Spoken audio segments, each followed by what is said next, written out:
This presentation focuses on talking about the correct management of manual fuel balancing.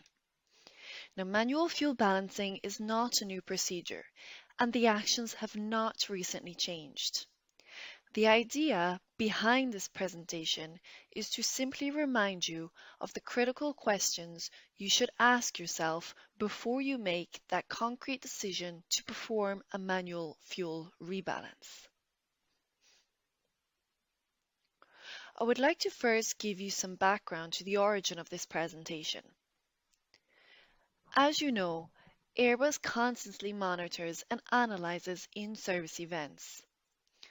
In 2016, there were 3 in-service events reported to us.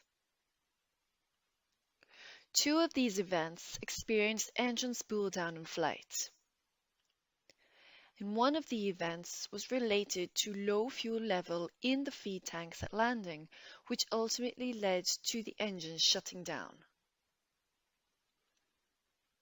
The investigations into the cause to these events showed us that 2 of the events were due to an incorrect management of the crossfeed valves, and one of the events was due to the flight crew performing a fuel transfer despite there being a fuel leak. Now, investigations made into the cause of the events showed us that there was one common denominator. That common denominator told us they were all linked to the incorrect application of the fuel manual balancing procedure. Now, our flight operations documentation already includes information about fuel rebalancing. However, because of these recent events, we believe that it is interesting for you that we make a reminder about the appropriate management of a fuel imbalance in order to avoid future events. So this presentation will be split into 4 parts. First, we will recall what can lead to an imbalance. Then, together, we'll review what are the possible consequences of this imbalance. Thirdly, we will then focus on how the fuel imbalance can be detected. And in the last section, we will recall when an imbalance is detected, how can the flight crew decide if the imbalance must be manually corrected. So let's start with looking at what causes a fuel imbalance. The first possibility as to why you may have a fuel imbalance can come from a direct cause. The most predictable one is a fuel leak that can be due to an external issue, because of a structural issue or a pipe failure, or related to an internal issue, that is a pipe failure inside a tank. Another cause that induces a fuel imbalance is a failure of the fuel system. It can be the failure of one or several fuel pumps inside a fuel tank, which traps the corresponding fuel. Or it can also be due to the failure of the fuel transfer system that leads to an unequally performed fuel transfer. Fuel imbalance can also be the result of indirect causes. This means that a specific aircraft failure or configuration can imply flight crew's actions that will afterwards create an imbalance. This is the case if an engine shuts down because it has failed, or because the corresponding feed tank pumps have failed above the gravity level. If this happens, the fuel of the tank associated to the engine is no longer used, and this will progressively create an imbalance. An imbalance may also occur for some cases of MMEL dispatch with fuel system inoperative components, as is the case on this A380 example. Finally, the cause to your fuel imbalance may not be linked to any failure at all. Sometimes the fuel consumption is not equal because one engine is older and needs more fuel to provide the same amount of thrust, or one pump can be less efficient than the others and the fuel of the corresponding tank is less used during the cross-feed actions. Specific operations on ground or in flight can also affect your fuel balance. For example, an imbalance may be a result of reduced engine taxi operations on ground, or it could be a result of using the APU on ground for a long period of time. It may even be a result of performing a three-engine ferry flight. So they were the different causes that could generate a fuel imbalance. But when is it really necessary or useful to perform a manual rebalance? Let's first look at the severity of these consequences in order to be able to correctly answer this question. So the first consequence of an imbalance is an increase of the fuel consumption during the flight. When the fuel repartition is no longer symmetrical, the ailerons and spoilers deflect to compensate the imbalance in order to ensure the trajectory. This deflection induces more drag, which, as you guessed, impacts the consumption of fuel. The second consequence is related to aircraft handling. Now, we saw that the ailerons and the spoilers deflect to compensate for the imbalance. And when this happens, there is less deflection movement available for the corresponding surfaces for the usual handling of the aircraft. However, rest assured, we would like to clarify that whatever the level of fuel imbalance, the handling qualities do remain guaranteed. The last consequence is the potential impact on the required fuel on board. When you have an imbalance, the fuel may be unevenly distributed. If you do nothing to change the situation, you may have a fuel low-level alert when getting closer to the destination, even if the total fuel on board seems to comply with the mission. If the fuel low-level alert is triggered on the ECAM, the procedure associated to the alert mainly asks you to open the crossfeeds. However, the downside of this alert is that it may be triggered very late in the flight when the crew workload may be much higher. So they were the three possible consequences. Now again, the same question. When is it really necessary or useful to perform a manual rebalancing? Well, to answer this question correctly, let's first take a look at the possible detection loops that will hint to you that you have an imbalance or that you may in the immediate future have an imbalance.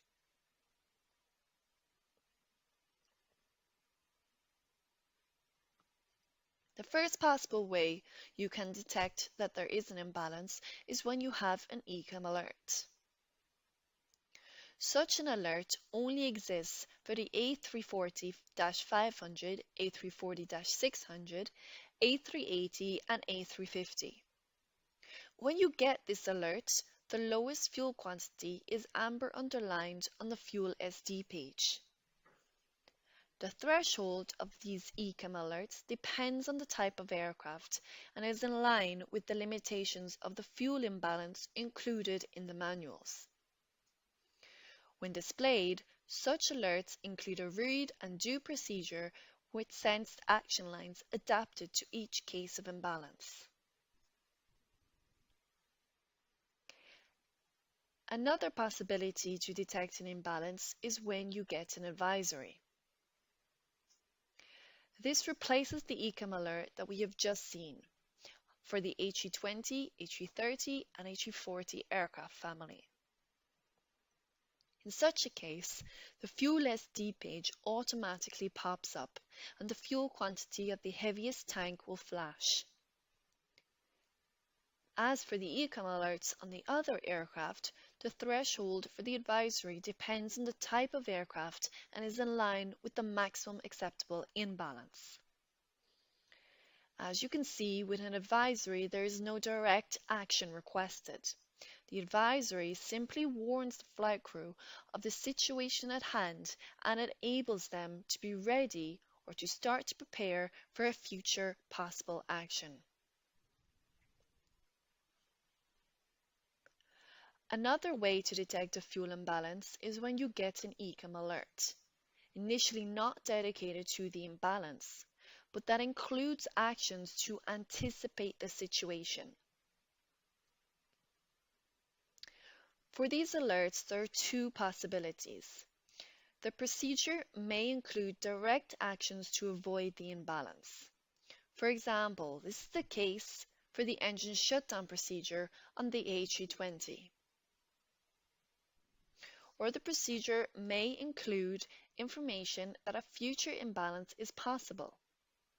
In such a case, it is up to the flight crew to decide if they want to rebalance or not. This is the case for these two examples of the outer tank fault on the A380 and the electrical busbar fault on the A340. The last means to detect a possible development of imbalance is via the application of the SOPs during cruise. Now, as you know, the cruise SOPs include a periodical check of all SD pages. For the fuel SD page, the flight crew should check both fuel quantities and distribution. This check is applicable to all Airbus programs, and it enables you to anticipate the fuel imbalance. Note that if the flight crew do suspect that the imbalance is beginning, or is likely to begin, we do recommend that you increase the frequency of this check. So we have seen that to detect an imbalance, we can use ECAM alerts, dedicated or not, advisories, and cruise SOPs. But once again, when is it really necessary or useful to perform a manual rebalance? I think we are now ready to answer this question. The first rule you must know is that you should never start to rebalance the fuel if a fuel leak is suspected. This may be an obvious statement, but one of the 2016 events reported to us was due to rebalancing despite there being a fuel leak.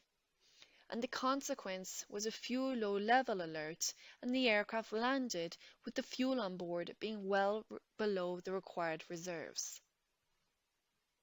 The reason for this advice is that there could be a risk of fuel starvation. To detect a fuel leak, we provide you with some guidelines. Guidelines via the ECAM alerts. And guidelines in the FCTM. There are some techniques of evaluation for detecting a fuel leak in the FCTM. When the flight crew is sure that there is no fuel leak, they should always apply any sensed ECAM alert. As a reminder, such alerts only exist on the A340-500, A340-600, A380 and A350. When you get this alert, there is no need to evaluate it. You can apply the read and do actions. If you have a dedicated ECAM advisory appear, such as is the case on the A330, A320 and A340, the flight crew can consider applying the rebalancing procedure via the QRH. Now, then we have the case where the flight crew will need to consider applying a non-sense procedure, that is the ECAM or the QRH.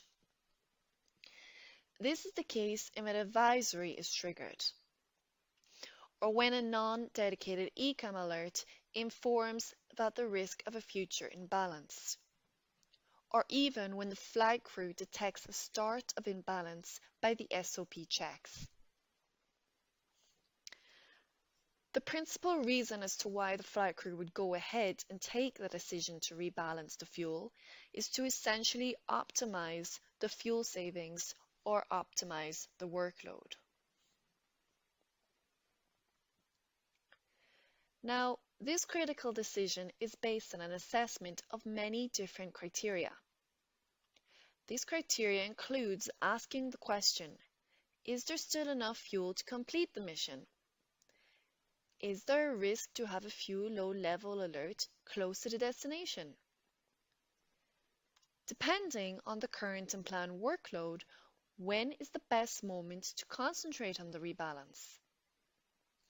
The procedure may be complex on some programs, such as is the case on the A380. The complexity and time to perform the procedure should be taken into account. As an example, in one of the events reported to us last year, in 2016, the flight crew applied the procedure so many times that at the end they did it by memory, and they missed an essential step. Another criteria to take into account is the operator's policy regarding fuel savings. Is the balancing really necessary? And finally, on ground, is the aircraft allowed to take off with that kind of imbalance? Now, if the decision is yes, let's rebalance. The first principle when you decide to perform a manual rebalance is to apply the ECAM or the QRH procedure. Do not perform the procedure by memory, even if you have the feeling that you know it by heart. This may seem obvious, but one of the events reported to us was linked to some errors in the steps of the procedure. Take advantage of the procedures at hand and use the material available to you.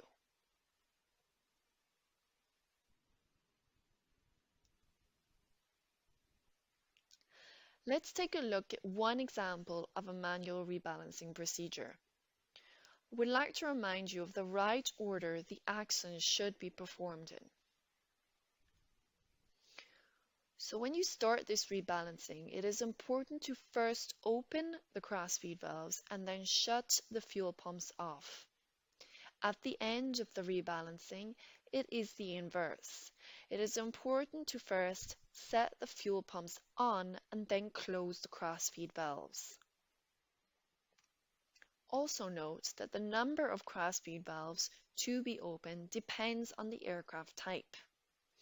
For a twin-engine aircraft, one crossfeed valve must be opened. For four-engine aircraft, at least two crossfeed valves must be operated to interconnect the feed tanks. This essentially ensures that pressurized fuel is always provided to the engines to allow continuous correct operation, in particular above the engine gravity ceiling. As a reminder, in 2016, two events of engine spool down were directly linked to such misuses of the procedure. So it is important to avoid applying the procedure by memory.